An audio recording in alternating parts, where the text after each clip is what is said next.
ये खबर KR मंगलम university द्वारा प्रस्तुत की गई है।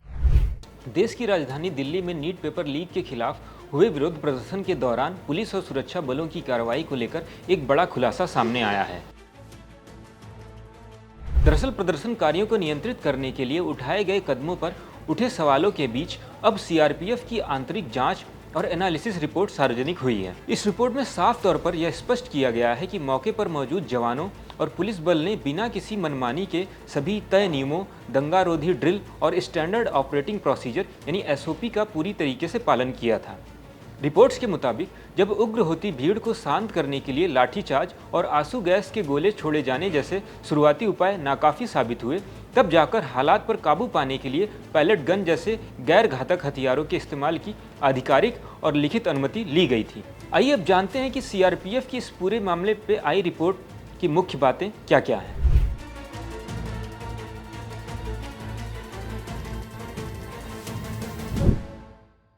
20 जुलाई को नीट पेपर लीक के विरोध में हुए प्रदर्शन के बाद सीआरपीएफ की आंतरिक विश्लेषण रिपोर्ट सामने आई है। इस रिपोर्ट के मुताबिक प्रदर्शनकारियों के खिलाफ की गई कार्रवाई में पूरी तरीके से पुलिस के तय नियमों और दंगारोधी ड्रिल का पालन किया गया।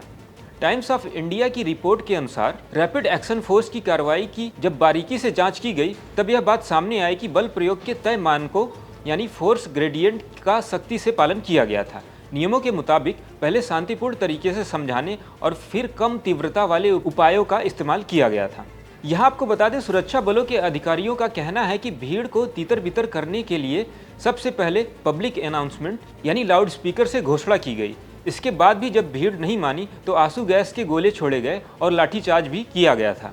जब ये सभी कम तीव्रता वाले उपाय नाकाम साबित हो गए और हालात हाथ से बाहर निकलने लगे, तब जाकर नियमानुसार पंप एक्शन गन यानी पैलेट गन का इस्तेमाल किया गया था।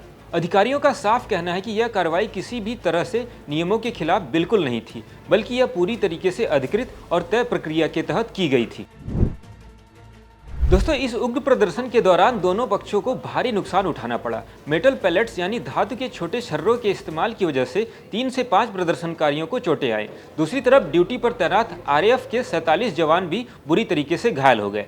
हैरान करने वाली बात यह है कि इनमें से 6 जवान ऐसे थे जिनके सर पर गंभीर चोटें आईं। सीआरपीएफ के डीजी जीपी सिंह ने इस मामले पर प्रतिक्रिया देते हुए कहा कि यह पूरा मामला अभी न्यायाधीन है और आरएएफ की कार्रवाई पर बल की रिपोर्ट या राय को सुप्रीम कोर्ट के सामने रखा जाएगा। आरएएफ के सूत्रों का दावा है कि प्रदर्शनकारियों की भीड़ में कुछ ऐसे असामाजिक तत्व और उकसाने वाले लोग शामिल थे जिनका मकसद सिर्फ हिंसा फैलाना था।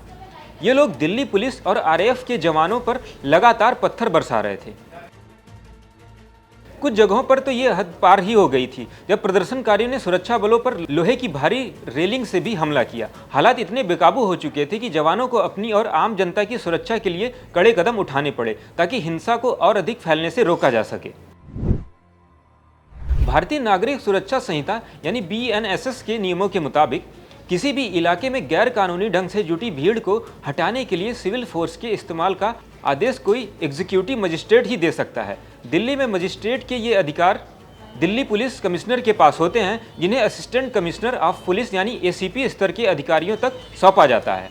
अधिकारियों का साफ कहना है कि आरएएफ तभी दंगारोधी उपकरणों का इस्तेमाल करती है जब मौके से प्रभारी डीसीपी या एसीपी से लिखित मंजूरी मिलती है। कोई भी आदेश मौखिक या जुबानी नहीं दिया जाता है। दोस्तों, कानूनी जानकारों का मानना है कि इस तरह के मामलों में अदालतों का रुख पहले से ही स्पष्ट रहा है। साल 2016 में जम्मू कश्मीर हाई कोर्ट ने एक जनहित याचिका पर सुनवाई करते हुए कहा था कि जब तक बेकाबू भीड़ हिंसा करती रहेगी, तब तक सुरक्षा बलों के लिए बल प्रयोग करना जरूरी है।